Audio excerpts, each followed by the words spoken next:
안녕하십니까. 조갑제TV 시청자 여러분. 저는 조갑제닷컴의 조세별입니다. 지금 시각은 2021년 3월 15일 저녁 8시를 가리키고 있습니다. 혹시나 했는데 역시나였습니다. 오늘 청와대에서 열린 수석 보좌관 회의에서 LH 사태에 대한 문재인 대통령의 사과는 없었습니다. 대신 느닷없이 부동산 적폐 청산을 하겠다. 그것이 촛불 정신을 구현하는 길이다라고 강조하면서 마치 LH 사태의 부동산 땅 투기가 문재인 정부에서 벌어지긴 했지만 이것은 우리 잘못이 아니고 이것은 제도 탓이다. 오래된 관행이다. 이런 식으로 분노의 방향을 돌리려는 의도를 나타냈습니다. 자, 그동안 문재인 대통령이 굵직굵직한 현안에 대해서 보여온 일관된 태도가 있습니다. 첫 번째는 절대 사과하지 않죠.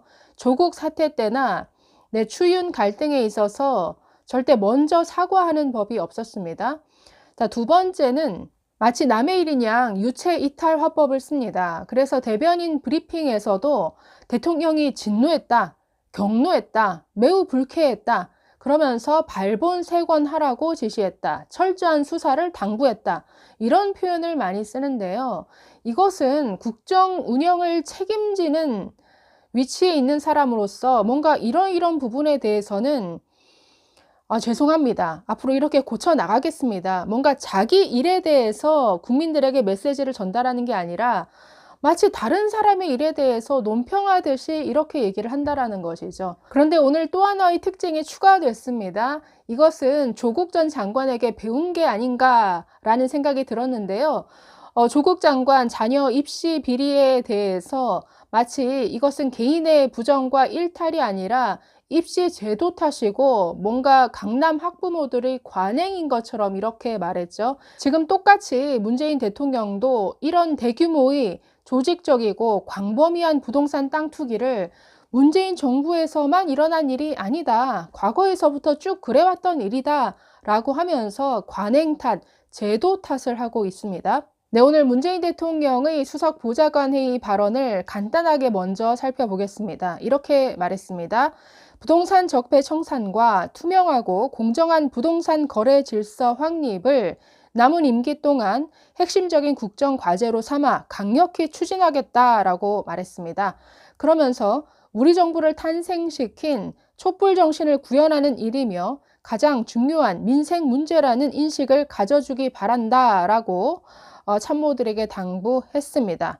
그러면서 이번 LH 사태에 대해서 정부가 1차적인 책임을 져야 될 문제다라고 하면서도 우리 정치가 오랫동안 해결해 오지 못한 문제라고 했습니다. 현 정부의 책임만은 아니라는 이런 책임 회피성 발언이죠. 또 이렇게 말합니다. 우리 정부는 여러 분야에서 적폐 청산을 이루어 왔으나 부동산 적폐의 청산까지는 엄두를 내지 못했다라고 했습니다.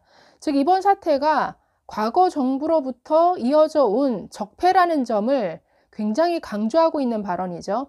그런데 앞뒤가 안 맞는 발언이죠. 그동안 대통령은 기자회견 할 때마다 부동산 문제만큼은 우리 정부가 자신 있다.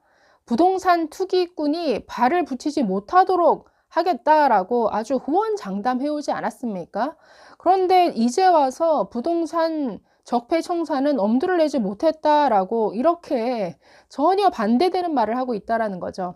그러면서 마지막으로 정치권도 이 사안을 정쟁의 도구로 삼지 말아주시기 바란다라고 했습니다.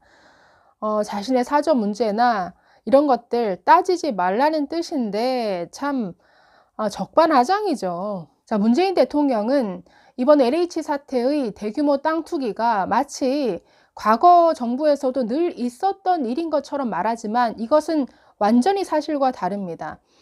자, 3기 신도시 8개 지구의 어떤 부동산 거래 내역을 보면 2018년, 19년, 20년, 3년 동안의 거래량이 과거와는 비교할 수 없을 정도로 폭발적으로 증가했습니다. 그것도 주택 거래가 아니라 논밭 임야, 땅 거래입니다. 토지 거래.